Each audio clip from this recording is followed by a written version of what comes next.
Hi friends, welcome to me వాటెక్ Telugu. Technology సమాచారము, technology వార్తలు, అలాగే మ్యాక్, ఆండ్రాయిడ్, విండోస్, ఐఓఎస్కి సంబంధించినటువంటి సమాచారంతో టెక్నాలజీకి సంబంధించి టెక్నికల్ టిప్స్, ట్యూటోరియల్స్ తోటి నేను మీకు ముందుకు వస్తూ ఉంటాను. ఈ వీడియోలో మనం ఒక కీలకమైనటువంటి విషయం గురించి చర్చిద్దాం. ప్రతి పేమెంట్కి క్యూఆర్ కోడ్ని స్కాన్ చేసి పేమెంట్ చేసే అలవాటు కనుక మీకు ఉన్నట్లయితే ఈ వీడియో మీకోసమే. తప్పకుండా చివరిదాకా చూడండి.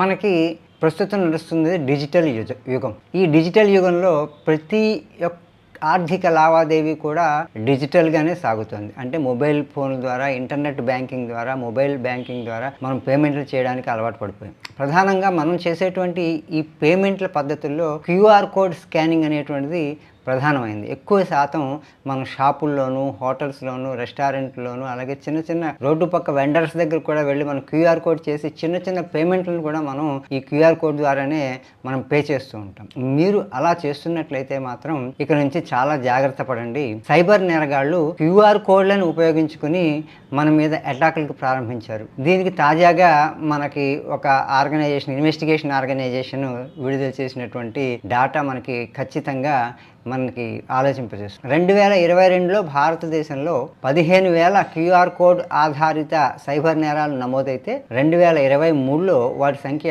30,000కి పెరిగింది. అంటే కేవలం క్యూఆర్ కోడ్ల ద్వారా మనం స్కాన్ చేసేటువంటి క్యూఆర్ కోడ్లను హ్యాక్ చేయడం ద్వారా మనకి ఆర్థికపరమైనటువంటి నష్టాన్ని చేకూరుస్తున్నారు ఈ సైబర్ నేరగాళ్ళు. అందుకని మీరు ఎప్పుడు కూడా క్యూఆర్ కోడ్ స్కాన్ చేసేటప్పుడు వాటి రిలయబిలిటీని ఖచ్చితంగా చెక్ చేసుకోవాలి. ఆ క్యూఆర్ కోడ్ స్కాన్ చేసేటప్పుడు ఆ మర్చెంట్ రిలయబుల్ మర్చెంటా, రిజిస్టర్డ్ మర్చెంటా, లేదంటే మనం ఎక్కడైనా ఒక వెండర్ దగ్గరికి వెళ్ళి క్యూఆర్ కోడ్ స్కాన్ చేస్తున్నప్పుడు ఆ వెండర్ జెన్యునా కాదా, వాడి దగ్గర ఉన్నటువంటి క్యూఆర్ కోడ్ జెన్యునా కాదా అనేటువంటివి మనం 1-10 సార్లు చెక్ చేసుకోవాలి. మనం ఏ హైవేల్లోనో వెళ్తున్నప్పుడు, రోడ్డు మధ్యలో వెళ్తున్నప్పుడు ఏదో ఒక జ్యూస్ తాగడమో, ఏదో ఒకటి కొనడమో కొని క్యూఆర్ కోడ్లను స్కాన్ చేసి పేమెంట్లు చేయడం అనేటువంటిది చాలా ప్రమాదకరమైనటువంటి విషయం. ఆ వెండర్ యొక్క జెన్యునిటీని మనం పరిశీలించిన తర్వాతే మనం క్యూఆర్ కోడ్ స్కాన్ చేయాలి. ఈ విధంగా క్యూఆర్ కోడ్లు స్కాన్ చేసి మోసపోయిన వాళ్ళ సంఖ్య చాలా ఉంటుంది. క్యూఆర్ కోడ్లని మనం స్కాన్ చేసేటప్పుడు 2 రకాలుగా చేస్తాం. ఒకటి డైరెక్ట్గా పేమెంట్ చేయడానికి, 2 ఏదైనా సమాచారాన్ని మనం పొందడానికి క్యూఆర్ కోడ్ స్కాన్ చేయడం ద్వారా వచ్చే లింక్ని బ్రౌజ్ చేయడం జరుగుతూ ఉంటుంది. ఈ విధంగా లింకులు బ్రౌజ్ చేస్తున్నప్పుడు కూడా మనం చాలా జాగ్రత్తగా ఉండాలి. ఏదైనా ఒక వెబ్సైట్లో ఒక క్యూఆర్ కోడ్ ఇచ్చి మరింత సమాచారానికి ఈ బార్ కోడ్ని స్కాన్ చేయండి అని చెప్పినప్పుడు ఆ స్కాన్ చేసినప్పుడు మనం ఆ వెబ్సైట్ కూడా మనం పరిశీలించుకోవాలి. ఇలాంటి జాగ్రత్తలు మనం తీసుకొని కారణంగా ఈ క్యూఆర్ కోడ్ల నేరాలు ఎక్కువైపోతున్నాయి. క్యూఆర్ కోడ్ల ఆధారంగా సైబర్ నేరగాళ్ళు మన ఫోన్ల మీద దాడి చేయడం, మన ఇంటర్నెట్ సిస్టమ్ మీద దాడి చేయడం జరుగుతుంది. కాబట్టి ఒకవేళ మీకు క్యూఆర్ కోడ్ల మీద డిపెండెన్సీ ఎక్కువైతే కనుక మీరు ఎన్నో జాగ్రత్తలు తీసుకోవాలి. ఆ తీసుకోవాల్సిన జాగ్రత్తల్లో మనం కొన్నింటి గురించి, ముఖ్యమైన వాటి గురించి చర్చిద్దాం. క్యూఆర్ కోడ్లు స్కాన్ చేసేటప్పుడు మీరు ప్రధానంగా ఒక 3 విషయాలు గుర్తుపెట్టుకోవాలి. ఒకటి ఏంటంటే, పేమెంట్ క్యూఆర్ కోడ్ స్కాన్ చేసేటప్పుడు మర్చెంట్ యొక్క రిలయబిలిటీని మనం పరిశీలించుకోవాలి. ఆ మర్చెంట్ దగ్గర ఉన్న క్యూఆర్ కోడ్ యొక్క రిలయబిలిటీని కూడా మనం 1-2 సార్లు చెక్ చేసుకోవాలి. అదే ఏదైనా క్యూఆర్ లింకులు స్కాన్ చేస్తున్నప్పుడు ఆ క్యూఆర్ కోడ్ స్కాన్ చేయడం ద్వారా వచ్చిన లింక్ అనేది సెక్యూరా కాదా, సెక్యూరిటీస్ని ఆ లింకు హెచ్టిటిపిఎస్ సెక్యూరిటీస్ అనేది ఫాలో అవుతుందా లేదా, అలాగే ఏదైనా ఫేమస్ వెబ్సైట్ పేరుతోటి మనం క్యూఆర్ కోడ్ స్కాన్ చేసి లింక్ను ఓపెన్ చేసే ముందు ఆ వెబ్సైట్ యొక్క లింక్ స్పెల్లింగ్స్ కరెక్ట్గా ఉన్నాయో లేదో చూసుకోవాలి. ఇది చాలా ప్రాధాన్యత. ఏదైనా అమెజాన్ వెబ్సైట్లోకో, లేకపోతే ఫ్లిప్కార్ట్ వెబ్సైట్లోకో, మరో వెబ్సైట్లోకి వెళ్ళడానికి ఎక్కడైనా మనం క్యూఆర్ కోడ్ని స్కాన్ చేస్తున్నప్పుడు ఎవరైనా ఈ సైబర్ హ్యాకర్ ఏం చేస్తాడంటే, మనకి అమెజాన్ పేరుతో పంపించినా లేదా ఫ్లిప్కార్ట్ పేరుతోటో లేదా వేరే మర్చెంట్ పేరుతోటి పంపించినటువంటి క్యూఆర్ కోడ్లో ఒక స్పెల్లింగ్ మిస్టేక్తో ఒక ఫ్రాడ్ వెబ్సైట్ని, ఒక ఫేక్ వెబ్సైట్ని క్రియేట్ చేసి అది ఓపెన్ చేసే విధంగాను, అది ఓపెన్ చేసిన వెంటనే మన డేటా అంతా కూడా హ్యాకర్ చేతిలోకి వెళ్ళిపోయే విధంగాను ఏర్పాటు చేసుకుంటాడు. కాబట్టి మనం క్యూఆర్ కోడ్ని స్కాన్ చేసేటప్పుడు ఆ క్యూఆర్ కోడ్ ద్వారా వచ్చినటువంటి లింక్ యొక్క స్పెల్లింగ్ కరెక్టా కాదా, ఖచ్చితంగా ఉందా, మనం అనుకున్న వెబ్సైట్ లింకేనా అది అనేది మనం ఖచ్చితంగా చెక్ చేసుకోవాలి. మూడోది ఏంటంటే, మనకి క్యూఆర్ కోడ్లని ఎక్కువగా వాట్సాప్ ద్వారా, ఫేస్బుక్లోను, టెలిగ్రాముల ద్వారాను మనకు అందుతూ ఉంటాయి. కొన్ని క్యూఆర్ కోడ్లు మనకు వాట్సాప్ మెసేజ్ ద్వారా, గ్రూప్ మెసేజ్ ద్వారా వచ్చి వాటిని క్లిక్ చేయడం ద్వారా మీకు కొంత సమాచారం పొందండి, లేదా పలానా కాంటెస్ట్లో పాల్గొనండి, లేదంటే డొనేషన్స్ చేయండి అని చెప్పేసి క్యూఆర్ కోడ్లు పంపిస్తే మాత్రం వాటిని ఓపెన్ చేసి ఆ క్యూఆర్ కోడ్ల ద్వారా మీరు ముందుకు ప్రొసీడ్ అవ్వకూడదు. అవ్వడం వల్ల ఎన్నో రిస్కులు మీరు ఫేస్ చేస్తారు. ఆ విధంగా స్కాన్ చేసినటువంటి క్యూఆర్ కోడ్ల ద్వారా మన మొబైల్లోకి మాల్వేర్ చొరబడుతుంది. తర్వాత నుంచి మనం చేసేటువంటి బ్యాంకింగ్ లావాదేవీలు ఏవైతే ఉంటాయో ఆ లావాదేవీల ద్వారా హ్యాకర్లు మనకు సంబంధించినటువంటి ఆర్థిక విషయాలను తెలుసుకుని మనకి ఆర్థికంగా నష్టం చేకూరుస్తారు. అది బ్యాంకు అకౌంట్లోంచి డబ్బులు తీసేయడం కానీ, మన క్రెడిట్ కార్డు నుంచి మనం తెలియకుండానే డబ్బులు స్పెండ్ అయిపోతుండడం కానీ, ఖర్చు అవుతుండడం కానీ, ఇలాంటివి రకరకాలుగా జరుగుతూ ఉంటాయి. హ్యాకర్లు మన రిమోట్లో మానిటర్ చేస్తూ మన డీటెయిల్స్ తెలుసుకుంటూ మన credit card pins, bank account pins, mobile యాప్ల పిన్స్ని తెలుసుకుంటూ వాటి నుంచి వాళ్ళు ఆర్థికంగా మనకి నష్టాన్ని చేకూరుస్తారు. ప్రధానంగా ఎవరైనా సరే డొనేషన్ అడుగుతున్నప్పుడు, ఏదైనా సంస్థకి మీరు డొనేషన్ చేయాలి అంటే ఆ డొనేషన్ అవుతున్నప్పుడు సంబంధిత కార్యాలయాల్లోకి వెళ్ళి అక్కడ క్యూఆర్ కోడ్ స్కాన్ చేసి మీరు పేమెంట్ చేస్తున్నప్పుడు మీరు పర్వాలేదు. కానీ ఎవరైనా మీకు వాట్సాప్ ద్వారా కానీ, టెలిగ్రాముల ద్వారా కానీ, ఫేస్బుక్ ద్వారా కానీ, లేదా ఇతర సోషల్ మీడియా యాప్ల ద్వారా కానీ క్యూఆర్ కోడ్లను పంపించి వాటిని స్కాన్ చేయడం ద్వారా డొనేట్ చేయండి అంటే కనుక మీరు వాటికి సంబంధించినటువంటి లింకుల్ని, పేమెంట్ గేట్వేల్ని 1-2 సార్లు చెక్ చేసుకోవాలని నేను మీకు సూచిస్తున్నాను. అలాగే ఎవరైనా సరే స్ట్రీట్ వెండర్స్ దగ్గరికి వెళ్ళి మీరు ఆ క్యూఆర్ కోడ్ని స్కాన్ చేస్తున్నప్పుడు అక్కడ అతని పేరు వివరాలు వచ్చినా, లేదంటే అతని పేమెంట్ సంబంధించినటువంటి పర్టికులర్స్ మనకు కనిపించినప్పుడు 1-2 సార్లు అతను అడిగి మీరు కన్ఫర్మ్ చేసుకున్న తర్వాతే పేమెంట్కి ప్రొసీడ్ అవ్వాలి. 2023లో నమోదైనటువంటి సైబర్ నేరాల్లో, అంటే క్యూఆర్ కోడ్ ఆధారిత సైబర్ నేరాల్లో ఎక్కువ శాతం వాట్సాప్ వంటి సామాజిక మాధ్యమాల ద్వారా వచ్చినటువంటి క్యూఆర్ కోడ్లు స్కాన్ చేయడం ద్వారా నమోదైనవి అని చెప్పేసి ఈ ఇన్వెస్టిగేషన్ ఏజెన్సీ వెల్లడించింది. కాబట్టి ఎక్కువగా మీరు అలర్ట్గా ఉండాల్సింది ఏంటంటే క్యూఆర్ కోడ్లని సోషల్ మీడియా వెబ్సైట్లో కానీ, సోషల్ మీడియా ప్లాట్ఫామ్ నుంచి వచ్చినటువంటి క్యూఆర్ కోడ్లను స్కాన్ చేసేటువంటి విషయంలో జాగ్రత్తగా ఉండాలి.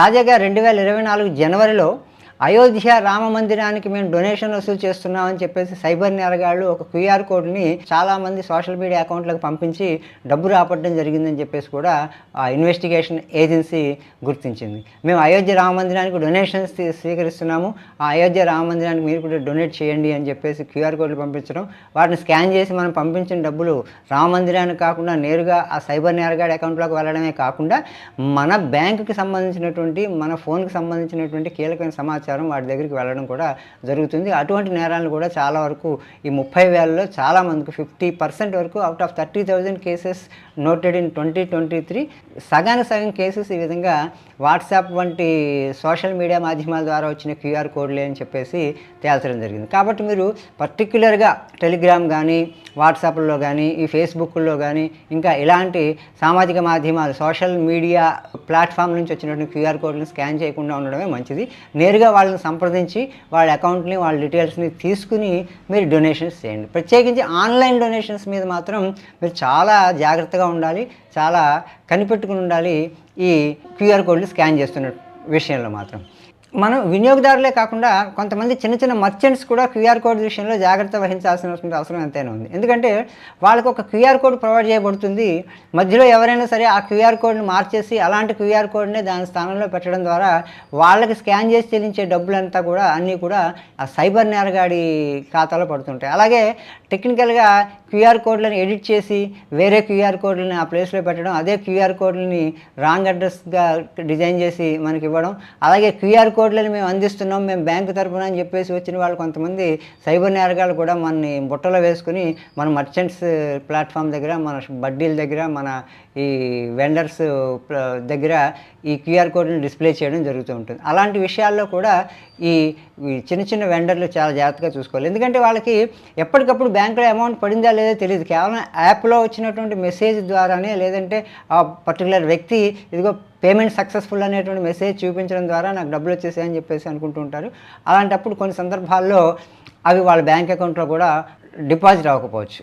ఇటీవలే ఒక తెలుగు రాష్ట్రానికి సంబంధించినటువంటి ఒక మహిళ ఢిల్లీలో ఒక హోటల్లో దిగి తాను క్యూఆర్ కోడ్ల ద్వారా పేమెంట్లు, ఈ యొక్క పేమెంట్ యాప్ల ద్వారా పేమెంట్లు చేసి 5 లక్షల రూపాయలు ఒక స్టార్ హోటల్కి బిల్ చేసి చక్కా చేయడానికి ట్రై చేస్తే ఆ బ్యాంక్ అకౌంట్లో ఆ డబ్బు జమ అయిందో లేదా అని చెప్పేసి ఆ హోటల్ యాజమాన్యం ఒకసారి వెరిఫై చేసుకుంటే ₹1 కూడా వాళ్ళ అకౌంట్లో జమ కాలేదు. ఈ అమ్మాయి మాత్రం కొన్ని రోజుల పాటు స్టార్ హోటల్లో లగ్జరీలు అనుభవించి పలాయనం చిత్తగించడానికి ప్రయత్నించింది.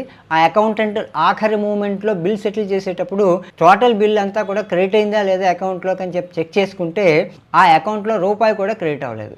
ఈ విధంగా కూడా చాలామంది సైబర్ నేరగాళ్ళు మన మర్చెంట్స్ దగ్గరికి వచ్చి QR కోడ్ స్కాన్ చేసి పేమెంట్ చేసామని చెప్పి ఆ పేమెంట్ వాళ్ళ బ్యాంక్ అకౌంట్లోకి డిపాజిట్ అవ్వదు, కానీ మెసేజ్లు మాత్రం డిస్ప్లే అవ్వడం జరుగుతూ ఉంటాయి. ఈ రకరకాలుగా ఇటువంటి పద్ధతులే కాకుండా కొత్త పద్ధతులను కూడా కొత్త రకాల పద్ధతులు కాలానుగుణంగా కనిపెట్టుకుంటూ ఈ సైబర్ నేరగాళ్ళు QR కోడ్ల ఆధారంగా మన మీద దాడి చేస్తున్నారు. మనకి ఆర్థికంగా నష్టాన్ని చేకూరుస్తున్నారు.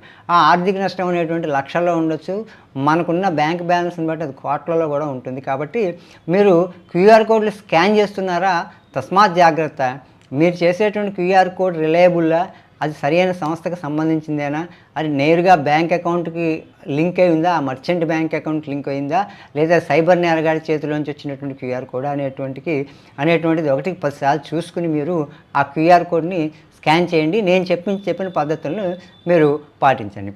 ఒకవేళ మీరు స్కాన్ చేసిన QR కోడ్ తప్పయి అది మీకు ముందే తెలిసిపోయి మీ పేమెంట్ ప్రాసెస్ అవుతున్నప్పుడు ఆ రిస్క్ నుంచి తప్పించుకోవడానికి మీరు ఏం చేయండి అంటే, మొట్టమొదట మీ ఇంటర్నెట్ కనెక్షన్ డిస్కనెక్ట్ చేసేసి, మీ వైఫై కనెక్షన్ డిస్కనెక్ట్ చేసేసి, లేదా ఫోన్ని స్విచ్ ఆఫ్ చేయడానికైనా ప్రయత్నించి ఆ పేమెంట్ ట్రాన్సాక్షన్ పూర్తి అవ్వకుండా మీరు ఆ పేమెంట్ సిస్టమ్ని, ఆ ప్రాసెస్ని కట్ చేయడం ద్వారా మీరు ఆ రిస్క్ నుంచి బయటపడతారు.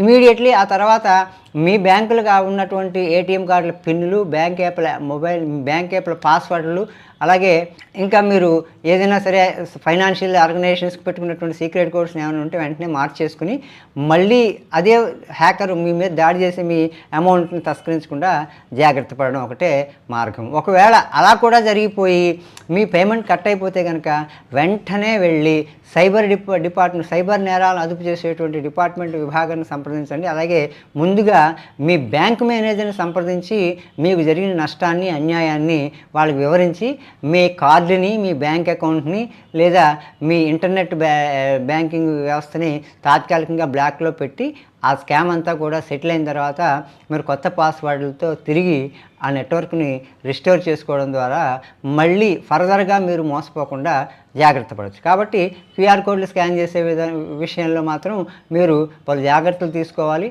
అలాగే వాటిని కంటికి రెప్పలా చూసుకుని వాటిని వాచ్ డాగుల్లాగా చెక్ చేసుకుని 1కి 10 సార్లు చెక్ చేసుకుని మాత్రమే QR కోడ్స్ని స్కాన్ చేయండి. QR కోడ్స్ మీద అవగాహన లేని వాళ్ళు ఎవరైనా సరే చిన్న పేమెంట్ల విషయంలో మాత్రం నగదు పేమెంట్లు చెల్లించండి, లేదంటే డెబిట్ కార్డు ఆధారిత పేమెంట్లు మాత్రం చేయండి.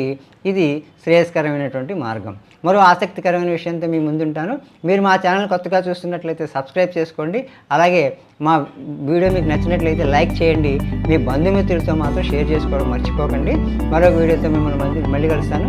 జై హింద్, జై భారత్.